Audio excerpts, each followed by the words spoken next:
एक मुल्क एक चुटकी में तो नहीं मिला, एक नारा लगाने से तो नहीं मिला। आप तारीख को उठाएं। मैं मुख्तसर वक्त में आपको चंद बातें आपके गोश गुजार करना चाहता हूं, इस उम्मीद के साथ कि आप मेरे मारूजात को दिल के कानों से सुनेंगे, घर जाकर मेरी गुफ्तगू पर गौर करेंगे।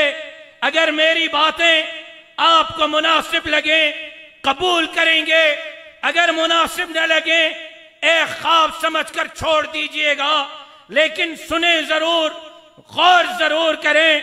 मेरे भाइयों, ये वो वक्त है कि यहां बर्रे सगीर में मुगल एम्पायर है, मुगल सल्तनत है, मुसलमानों की हुकूमत जरूर है लेकिन इस्लामी हुकूमत नहीं, बादशाहत का निजाम है। ये वही वक्त है, तारीख के औराक को उठाएं, तारीख का मुताला करें। यहां मुगल एम्पायर, यहां मुगल सल्तनत, यहां मुगल की हुकूमत सवाल पजीर हो रही है, अंग्रेज यहां टेक ओवर कर रहा है। यही वक्त है, वहां तुर्किया में, कुस्तुनतीनिया में, इस्तांबुल में खिलाफत उस्मानिया सवाल पजीर हो रही है। यहां भी मुसलमानों की हुकूमत, वहां भी मुसलमानों की हुकूमत। यहां हुकूमत बादशाहत की है, वहां निजाम खिलाफत का है। दोनों सवाल पजीर हो रहे हैं, वो भी घर जा रहे हैं, ये भी घर जा रहे हैं। यहां भी अंग्रेज इक्तदार की कुर्सी पर बैठता है, वहां भी अंग्रेज के नुमाइंदे इक्तदार की कुर्सी पर बैठते हैं। एबटाबाद वालों, जरा तारीख पर नजर करो। मैं बहुत दूर नहीं लेके जाना चाहता, 100 साल, 150 साल, 200 साल पुरानी तारीख पर आपकी नजर डलवाना चाहता हूं। यहां पर मुगलों की हुकूमत जाती है, वहां इस्लामी हुकूमत जाती है। यहां अंग्रेज, वहां अंग्रेज का पिट्ठू इक्तदार पर बैठता है। और फिर उस खिलाफत उस्मानिया के इलाके, जिस खिलाफत को रसूलुल्लाह की तरफ से कुस्तुनतीनिया को फतह करने की बिशारत मिलती है, जिस खिलाफत ने तकरीबन दुनिया के अंदर इस्लाम का परचम लहराया, जिस खिलाफत ने किबला अव्वल बैतुल मुकद्दस को फतह किया, यहूदियों के हाथों से निकाला, वहां पर खिलाफत सवाल पजीर होती है। अंग्रेज के नुमाइंदे इक्तदार की कुर्सी पर बैठते हैं। पहला ऐलान होता है, इस मुल्क का निजाम इस्लामी नहीं होगा, सेक्युलर होगा, लिबरल होगा।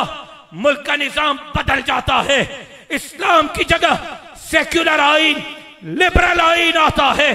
फिर कहते हैं इस मुल्क के अंदर दाढ़ी पर पाबंदी, पगड़ी पर पाबंदी, मां बहन और बेटी को अबाया तो दूर की बात, दुपट्टा पहनने की भी इजाजत नहीं। यह खिलाफत सवाल पजीर हुई है। एबटाबाद वालों, मैंने तमहीद बांधी है, इसको समझेंगे, मेरी पूरी गुफ्तगू को आप समझ सकेंगे।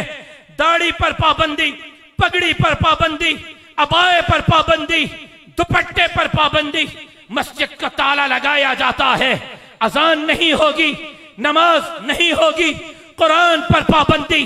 सिर्फ पाबंदी नहीं, मदारिस से, मसाजिद से, खानकाहों से, घरों से, दुकानों से कुरानों को उठाया जाता है, ट्रकें भरी जाती हैं, तुर्की के समंदर में कुरान फेंक दिए जाते हैं।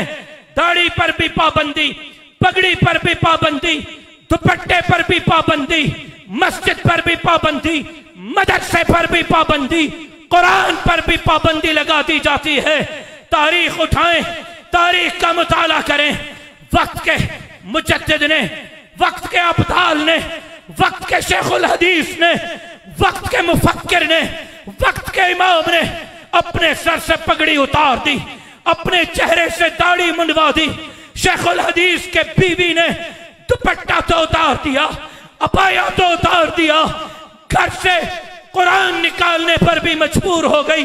वहां खिलाफत है, सवाल पजीर होती है, इस्लाम चला जाता है, कुरान निकल जाता है, दाढ़ी और पगड़ी गैर महफूज, दुपट्टा अबाया गैर महफूज, मस्जिद, मिंबर, मेहराब गैर महफूज होता है। यहां मुगल एम्पायर सवाल पजीर होती है।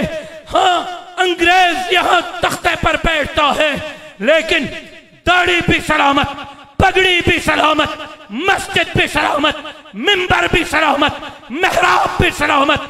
उन्हीं तहरीक के दौरान तबलीग भी अपने मारे से वजूद में आती है। दारुल उलूम देवबंद भी अपने मारे से वजूद में आता है। क्यों?